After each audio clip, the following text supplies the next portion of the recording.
बच्चों, जैसे हम लोग अभी तक लैंगिक अलैंगिक जनन के बारे में पढ़ा, इससे हमें पता चला कि नए जीव जो बनते हैं, ठीक है, उनमें पैतृक गुणों का वहन होता है या नए जीव में पैतृक गुण पाए जाते हैं। लेकिन अब हम ये देखेंगे कि ये नए जीव कैसे अपने पैतृक गुणों को प्राप्त करते हैं। तो इसके लिए एक अध्याय हम लोग पढ़ेंगे, अध्याय 5, वंशानुगति के सिद्धांत और विविधता। तो वंशानुगति का सिद्धांत हम पहले आप लोग सभी छोटी कक्षाओं में मेंडल के बारे में पढ़े होंगे कि मेंडल जो था, उन्होंने आनुवांशिकता पर बहुत काम किया और उन्होंने यह बताया कि जो पैतृक गुण है वो बच्चे में कारकों के द्वारा जो है बच्चों में आते हैं।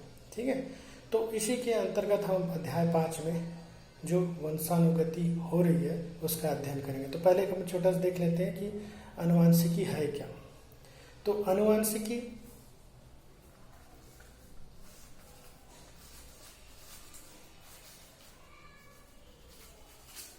ठीक है, आनुवांशिकी है क्या। तो आनुवांशिकी या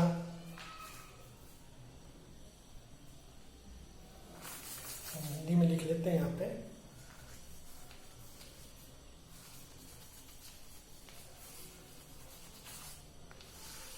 ठीक है, आनुवांशिकी। आनुवांशिकी है क्या। तो विज्ञान की वह शाखा जिसपे पैतृक गुणों को नए जनरेशन में जाने का जो अध्ययन किया जाता है वो आनुवांशिकी कहलाता है। तो इसमें हम पहले तो ये अध्ययन करते हैं कि जीव कैसे अपने गुणों को एक पीढ़ी से दूसरी पीढ़ी किस माध्यमों के द्वारा भेजते हैं। साथ में ये पढ़ते हैं कि इन गुणों में विभिन्नता कैसे आई, विविधता कैसे आई। ये सारी जो अध्ययन है वो आनुवांशिकी की जो मतलब विज्ञान की जो शाखा है आनुवांशिकी, इसके अंतर्गत अध्ययन किया जाता है। तो इसमें यह बताया जाता है कि एक पीढ़ी से दूसरी पीढ़ी जब हम गुणों को भेजते हैं तो होता यह है कि उनमें कुछ कारक होते हैं जिसको हम अभी जीन के रूप में जानते हैं, वो कैसे काम करते हैं। तो ये आनुवांशिकी एक शाखा है। अब हम इसको पढ़ने से पहले हमने मेंडलिज्म पढ़ चुका है। मेंडल ने 7 गुणों को लेकर के या 7 लक्षणों को लेकर के अध्ययन किया था और उस पर अलग अलग सिद्धांत दिए थे। ठीक है, तो सबसे पहले हम इतना तो पढ़ चुके हैं, लेकिन हम एक मुख्य टॉपिक जो अभी छोटा सा पढ़ेंगे वो है संकरण। संकरण क्या होता है।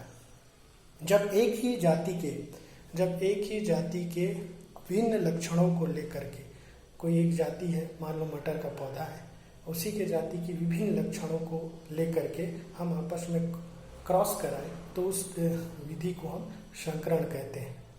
ठीक है, और जो भी डॉटर बना है या F1 पीढ़ी जो बना है वो उसका संकर कहलाता है। तो जब हम एक लक्षण को लेकर के ध्यान में रख करके हम क्रॉस कराते हैं तो उसको एक संकरणी क्रॉस कहते हैं। तो एक संकरी क्रॉस में उदाहरण के लिए हम पौधे की लंबाई ले ले, मटर का दाना का आकार ले ले या उसको फूल का कलर ले ले। ऐसी चीज़ों को जब लेकर के 2 लक्षणों को लेकर के आपस में क्रॉस कराया जाता है और जो पीढ़ी बनती है वो F1 पीढ़ी कहलाती है और इस घटना को संकरण कहते हैं।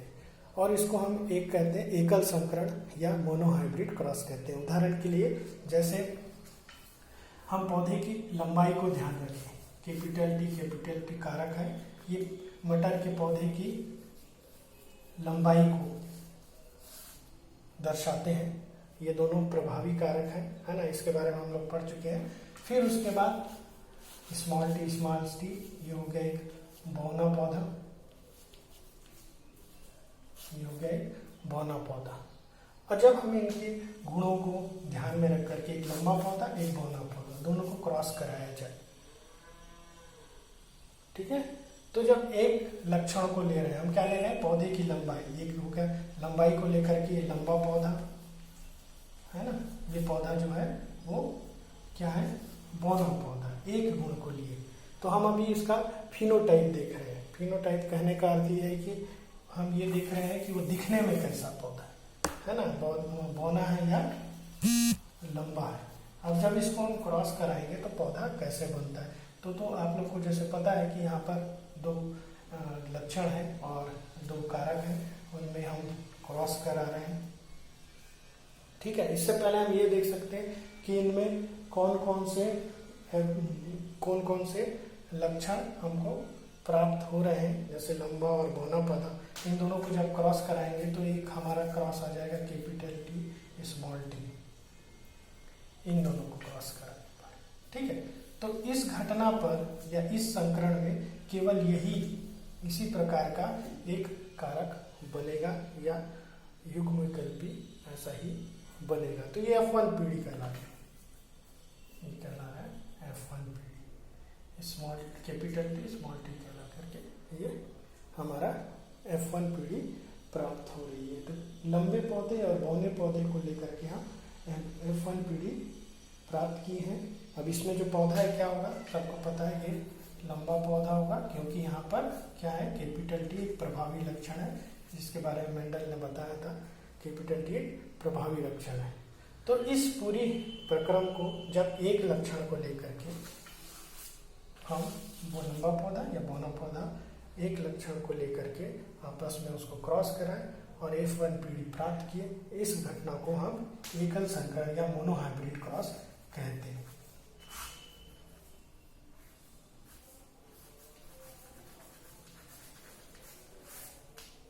ठीक है, तो आज हमने एक छोटा सा प्रकरण एकल संकरण या मोनोहाइब्रिड क्रॉस के बारे में पढ़ा। अब हम पढ़ेंगे द्विहाइब्रिड क्रॉस।